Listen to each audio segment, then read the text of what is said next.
তুমি যে তোমার অফিস কলিগ লিজার সাথে গিয়ে বিরিয়ানি আর চিকেন চাপ খেয়ে এলে, আমার রান্নাটা ফেলে রেখে তার বেলা। এই যে উচ্ছে বাবু পার্টনারকে পছন্দ করতো না, জেলাস হতো, সেটা তো কখনো নিজে মুখে স্বীকার করলো না। মানে নিজেদের দোষটা ছেলেরা কখনো স্বীকার করবে না, তাহলে মেয়েদের দোষটা কেন বের করবে খুঁজে খুঁজে? বাড়িতে ঘরের মধ্যে বউকে একরকম কথা বলা হবে, আর সবার সামনে সেটা পুরো পাল্টে যাবে। সেটা কেন স্বীকার করা হয় না? এক্স্যাক্টলি মিঠাই, সবাই শুধু অ্যাঞ্জির ব্যাপারটাই দেখতে পায়, কেউ তো ইন্দ্রদার ব্যাপারটা দেখতেই পায় না। আমি যদি অ্যাঞ্জিকে নিয়ে রিয়াক্ট করেও থাকি, নিজে ইন্দ্রদাকে নিয়ে কি করতো সেটা নিজে ভুলে গেছে। শুধু বউরাই নাকি জেলাস হয়।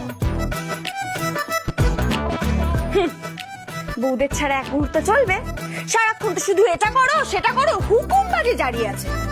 হ্যাঁ, আর বউরা যদি একটার বেশি দুটো প্রশ্ন করে তখন হয়ে যাবে কৈফিয়ত দেওয়া। মিঠাই, মাঝে মাঝে কি মনে হয় জানো তো, কোথাও একটা চলে যায়,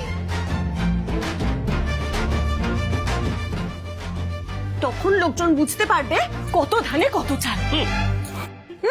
আর মিঠাইতে প্রশ্ন করার কোনো অধিকার নেই। মিঠাই প্রশ্ন করলে দাদু দাদি সঙ্গে সঙ্গে বলে উঠবে, মিঠাই এত প্রশ্ন কিসের? হ্যাঁ, এই কেন বাজে কথা বলছো? হ্যাঁ, আমি তোমার প্রশ্নের উত্তর দিই না? বারবার সেম কোয়েশ্চেন করলে তো মেজাজ খারাপ হবেই। আর সব দোষ কি আমাদের ছেলেদের নাকি? এক্স্যাক্টলি সিডি, এক্স্যাক্টলি, একদম ঠিক বলেছো। আরে নিজেদের দোষ তো কেউ দেখতেই পারে না, এখন ইন্দ্রকে টানা হচ্ছে। আরে all I said was Indra is in love with Shri. ভুল কি বলেছি? আরে একটা সময় তো ইন্দ্র রানা সালভা স্যুটের কালারটাই পছন্দ করতে, তাই না? স্বীকার করো, কাম অন। কি স্বীকার করবো রাতুল? হ্যাঁ, দেখেছিস দিদিয়া, দেখ শুধু কেমন বেকার কথা বলে ঝামেলা করছে। দেখ কি স্বীকার করার আছে রাতুল? আরে বাবা, কবে হয়েছে এটা একবার বলে দাও আমাকে। পুজোর সময় একটা মানুষ একটা গিফট দেবে, আমি কি বলবো এই রংটা খারাপ? আচ্ছা প্লিজ, এবার ঝগড়া থামালে হতো না? না, শোনো, এর একটা ফয়সালা হওয়া দরকার। এটা একটা ফয়সালা হতেই। ও, তোমার বউ এখানে নেই বলে তুমি বেশ মজায় আছো না, দিব্যি রয়েছো। কি মনে করেছে এটা কি ওরা আমাদের একটা মান সম্মান নেই? আমরা কি বউদের কাছে দাসখত লিখে দিয়েছি? ঠিক আছে, ঠিক আছে, বউরাই তখন সব যন্ত্রণার মূল কারণ। তখন তখন বউরাই বাড়ি ছেড়ে চলে যাবে, চলে যাবে। এই মিঠাই, আমরা কটা দিন গিয়ে মনোহরায় থাকতে পারি না? হ্যাঁ দিদি, নিশ্চয়ই থাকতে পারো, কেন থাকতে পারবে না? তোমাদের তো বাড়ি, নিশ্চয়ই থাকবে। শোন দিদিয়া, আমিও যাব। এরা এখানে থাক, এনজয় করুক, যা ইচ্ছে করুক, আমরা কেউ দেখতে আসবো না। দিদিয়া খবরদার বলছি, জিজুর কোনো খবর যদি তুই নিতে এখানে এসেছিস।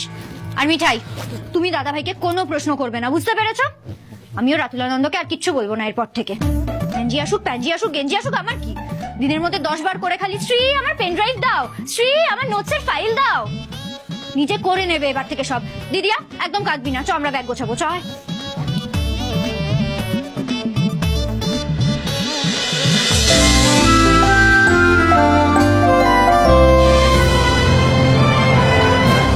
ডাউনলোড করুন জি5 অ্যাপ এখনই আর দেখুন আপনাদের পছন্দের শো যখন খুশি যেখানে খুশি সম্পূর্ণ বিনামূল্যে।